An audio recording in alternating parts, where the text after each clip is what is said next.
ba yung kamay mo? Wait lang. Lisa. Opo. Nay, pakihelp naman yung kamay niya na ikot ata sa kabila. Mauna muna ako, ha? Tapos pag may kailangan, lalo na ng apo ko, patawag lang ako kaagad. No. Ayan, dito. Adios, apo. Adios. Kamukha ni Lolo kasi. Ayan na. Oh, kita mo na yung tawa. Yung bata sa pinagsasabi mo. Alam mo, nainggit ka lang, Rita. Kasi nga, nahadlo ko na ang apo natin, pero ikaw hindi pa. Malis ka na't baka gabihin ka Atid mo na lang ako sa labas, hindi ka maingit. Sige po. Sige po, ingat po kayo, Tay. Ano? Mauna na, ha? Oo. Pre. Upa. Oo. Sige.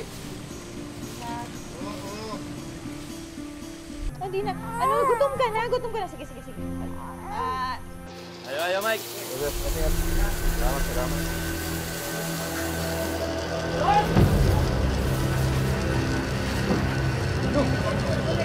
Uy, yung makina! Patayin nyo! Dito doon!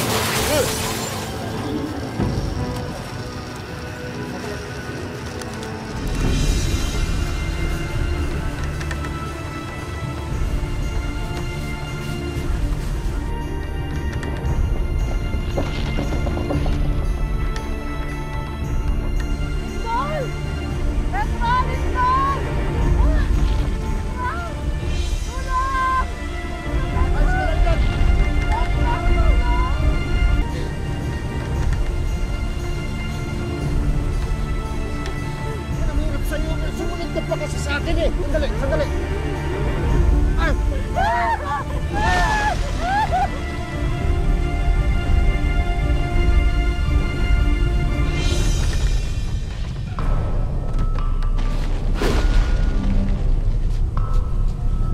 Sumagot ka!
Siya, okay ka lang? Oo. Ikaw? Okay lang ako. Ang lakas nun ah. Oo nga eh.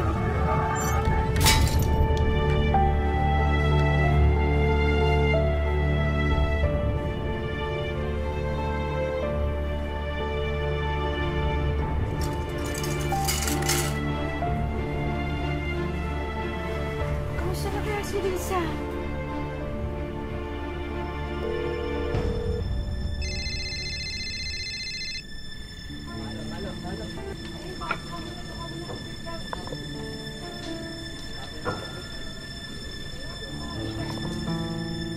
Ayos ka lang! Ayos lang ako! Tayo na, tayo na! Risa! Lisa! Lisa! Lumindol! Lisa! Risa! Iwan po natin! Ano ba yan? Lisa! Dali, baka ako ano matakang mo! Lisa!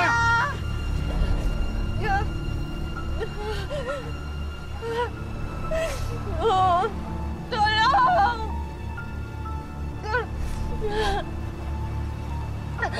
Tulong! Lisa! Lisa! Lisa! Lisa! Tulong! Nasaan ka? Nasaan yung bata? Risa! Risa! Apo ka! Saan ang bata? Taas na, Rita. Baka mamaya mabagsakan ka ng pisoy. Risa! Risa! Risa! Risa! Tulong! Tulong! Rita, nabagsakan sila ng pader. Mga apo ko na sana, Risa! Risa! Ang bigat! Tulong! Tulong! Pahingi ako ng tabang, ha? Teka lang, kausapin mo! Kausapin mo! Yung bata ingatan nyo! Risa, alam ko, Risa! Risa, lakasan mo Tulong! ako, Risa! Tabang! Tabang!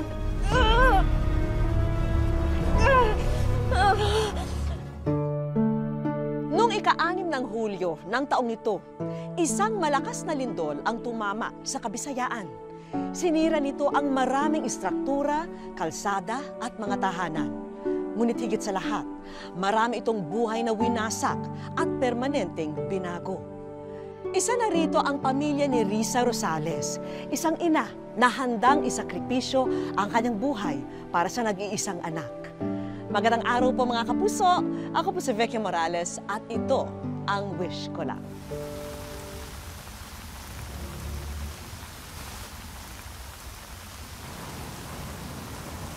Hulaan mo kung sino. Mike! Ano ka ba? Baka may makakita sa atin eh. Ano ba naman? Ba't ba kasi nagtatago pa tayo? Eh, di ba alam mo naman yung mga magulang ko? Ayaw pa nila ako magka-boyfriend. Tsaka gusto mo nila makapagtapos ako ng pag-aaral. Lahat naman siguro ng magulang, ganun, di ba? Ayaw nilang magka-boyfriend ka o ayaw lang nilang mahirap na kagaya ko? Ano ka ba? Anong ganun? Eh, siyempre. O, ikaw ba? Sige. Kapag nagkaanak po tayo, gusto mo magka-boyfriend agad? Nagkaanak tayo? Oo. Bakit? Ayaw mo ba? So, ang ibig sabihin ba nito, gusto mong bumuo ng pamilya kasama ako? Ha? Mainit.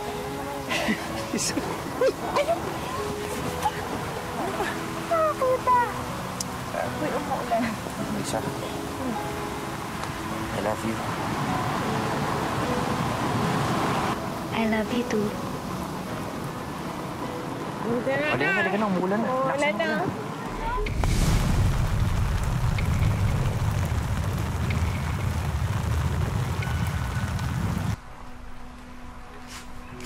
Hindi pa rin siya sumasagot. Nararamdaman ko may masamang nangyayari sa anak natin. Hayaan mo. Maya-maya pupuntahan natin sila, ha? O, sige, diyan ka lang, ha? Igagawin lang ako doon.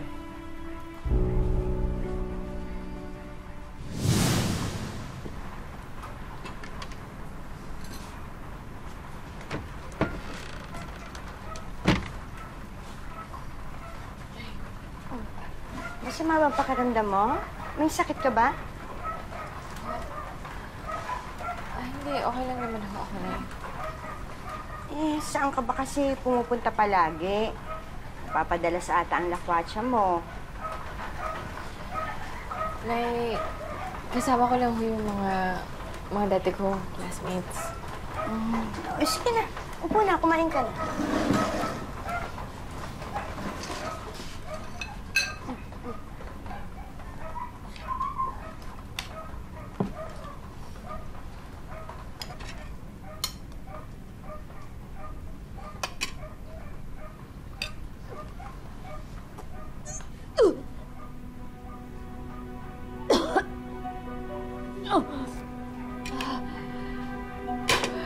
Sino ama niyan? Nay, Ha? Sino ang ama niyan? Sino ang ama niyan?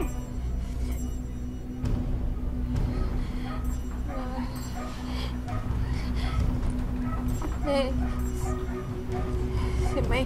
si Mike ho. Paano mo nagawa sa amin to? Pinag-aral ka namin, inalagaan. Tapos gagawin mo to? Nay, mahal ko po si Mike eh. Mahal? Mahal mo siya? Paano kami ng tatay mo? Binaliwala mo kami ng tatay mo dahil mahal mo siya? Nay, hindi po sa ganun. Ah! Nay, hindi po. Hindi po yan. No.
Ano mabuting gawin?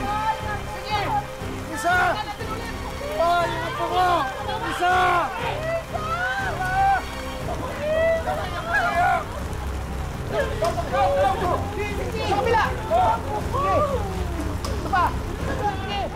Sa ilalim ng mabigat na gumuhong pader, unti-unting nanghihina na si Risa. Pero pipilitin niyang lumaban para hindi madaganan ang kanyang anak.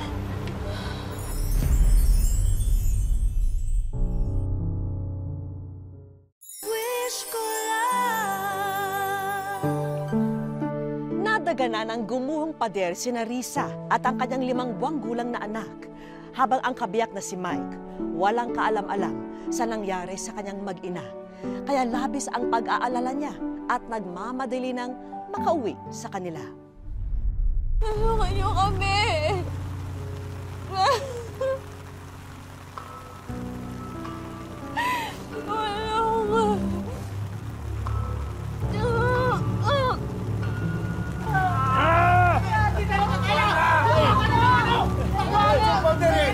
Ano bakit na gawin? Sige!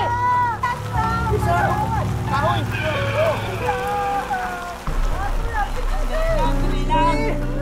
Kapit lang! Tulong!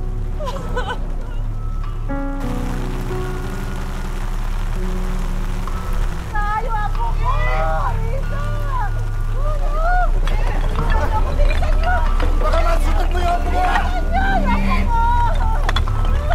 Tik naman na yan! Alay! Bilisan niyo! Bilisan niyo! Parang awa nila! Isa ka! Ako ko! Isa! Risa! Isa, huwag ka mawawala ng ano! Tulong! Tulong, Nay!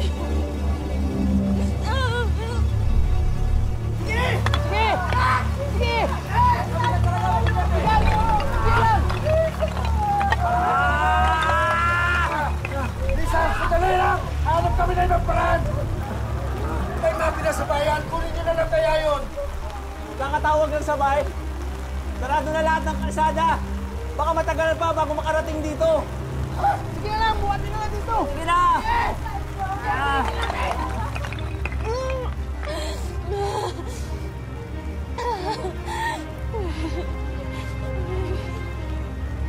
Pasakin na lang natin! Pasakin na lang natin! Hindi! Delikado yun! Baka matagalan na nasa loob. Kawawa sila. Buhatin na lang natin. Kaya natin to. Dali! Dali! Hoy! Hoy! Magkuhan ko po dito! Ang ito ba lang kayo? Dali!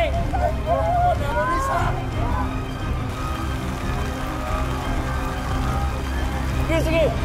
Buti nila! Gagawa pa kami ng ibang paraan na! Sige! Na hindi pa na ibang tabang!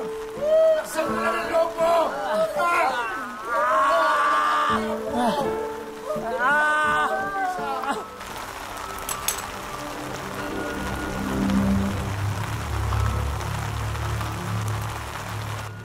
halong pagod at panghihina na rin ang nagpapahirap kay Risa. Kaya tila huling lakas na ang ginagamit niya para sanggahin ang konkretong pader.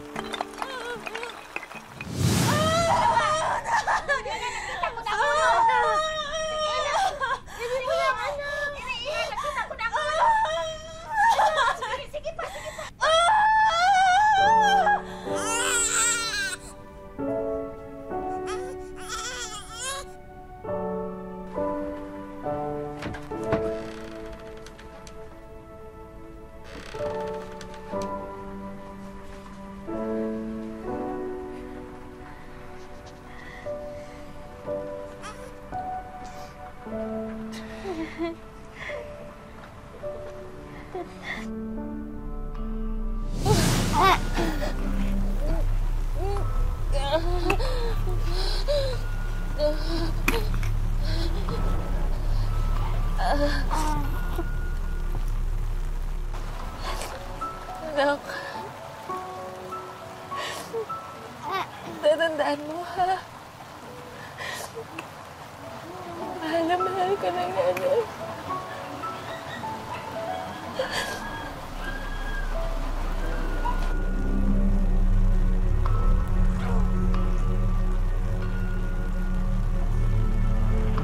Tigas, Ilong! Ilong! Tigas, Ilong! Ilong, Ranong! Ranong, para... Kaya buka kayo, Ilong! Dali! Oh! Oh! Oh! Oh! Bakit ko matagalan?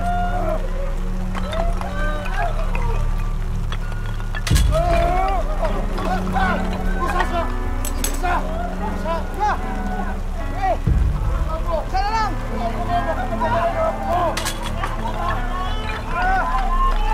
Sige lang eh! Sige! Lisa! Lisa!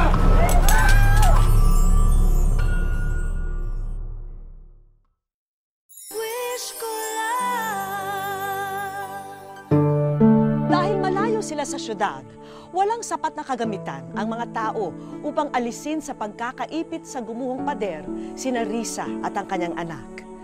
Sa gitna ng kawalan ng pag-asa, ipinapa sa Diyos na lamang nila ang kanilang kapalaran.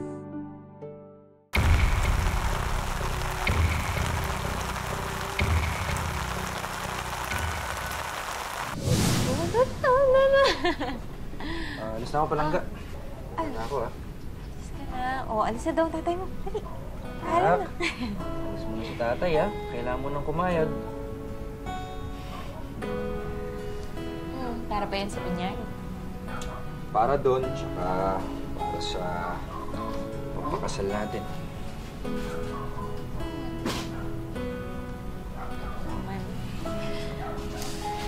Oo. Hindi ko pa yun nakakalimutan. Kasi pangako ko yun sa'yo, tsaka naman sa nanay mo.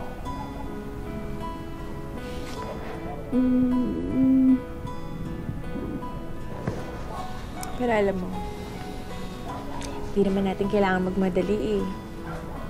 Dadating din yun. Ang tamang panahon.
Lisa!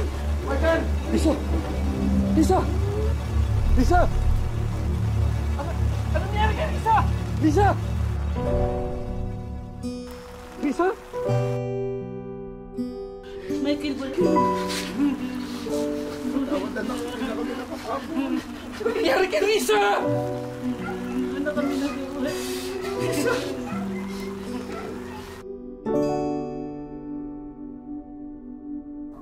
Sige na, baka malit lang ako sa trabaho ko. Ha? Ano? Sige, mag-ingat ka, Bye, ha? Balikan kita dyan, ha? Balikan ko kayo. Okay na daw. Bye-bye.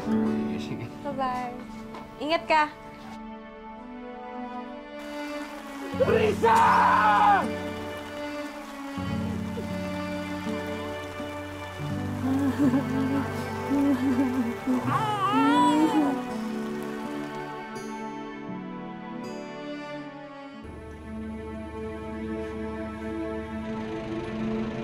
Isang buwan na ang nakalipas mula nang yanigin ang isla ng Leyte ng lindol na may lakas na magnitude 6.5. Ang pinakalabis na napinsala, ang mga bulubunduking sityo sa bayan ng Ormoc. Ito ang unang pagkakataon na muling babalikan ni na Mike ang tahanan nila sa sityo Cabaonan. Dito pumanaw ang 19 anyos na si Risa. Naipit ito si Risa sa pinakasahig. Nakaupo siya sa bangko. Yung bangko nga basag na basag. Tapos, pagsabi na nga si Risa nga naipit na, papasok ko dito, kinuha ko yung bata dito sa lalim. Nakaganyan ang bata. Nakita ko yung kamay ni Risa, buhay pa siya. Ganyan, patulong. Para sa naulilang ina ni Risa, kinukumbinsi niya pa rin ang sarili na bangungot lamang ang lahat ng ito, na maari pa rin siyang magising, nakapiling pa ang anak. Mamaya-maya yung kaibigan ko nagpunta na naman doon. Sabi niya, "Mi, narinig mo na ba yung balita na patay na raw si Risa?" Hindi ako nakaimik. Ang isip ko naman na hindi, kaano-ano lang yun. Yung mga usap-usap na yan sa tao ba, hindi ako naniwala. Hindi ako naniwala nun. Doon ako naniwala na si Michael na talaga nagsabi sa akin. Pumunta siya sa amin. Sabi niya, "Ma, wala akong magawa, Ma. Hindi ko natulungan si Risa. Kasi nandun ako sa trabaho eh." Ayoko lang maniwala sa kanya. Kanino? Sa Diyos. Kinuha niya lahat sa akin. Pamilya ko, tas yung asawa ko.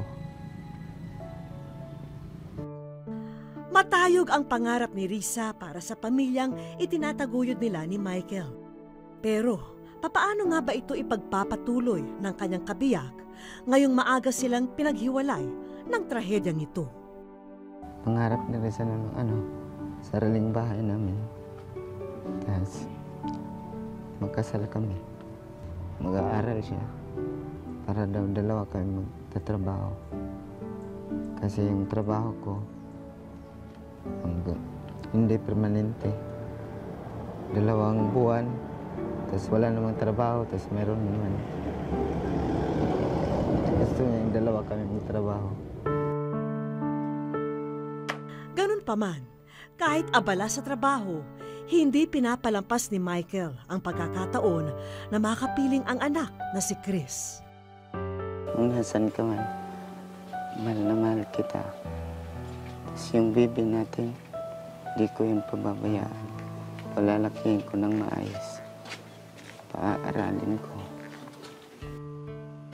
Para naman sa mga magulang ni Risa, pinipilit na nilang bumangon paunti-unti at magsimula ng bagong buhay na malayo sa pinangyarihan ng trahedya. At sa pagkakataong ito, bahagi na sina Michael at ang kanilang apo sa kanilang mga plano. Gusto ko talaga na umalis na kami dyan eh. Kasi masakit eh. Makikita ko kung saan si Risa lagi magpunta, saan mag-upo. Risa, sana naman tulungan mo ako mag-alaga sa bata. Kasi alam ko na nandyan ka eh. Kahit kaluluwa ka pa, makarinig ka sa akin. tulungan mo na lang ako na mag-alaga sa bata. Wag mong anuhin siya na yung mag-iyak-iyak magabi. Yung tulungan mo na lang ako na walang sakit-sakit yung mga bata, yung bata. Siya alagaan ko yan hanggat lumaki. Habang buhay pa ako, mintas buhay pa ako, alagaan ko yan.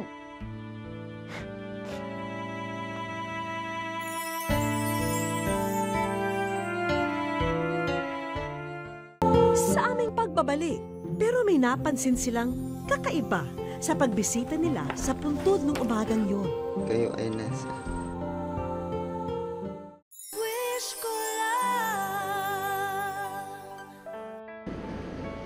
Sa sementeryo namin sinamahan si Michael at mga magulang ni Risa ng sumunod na araw.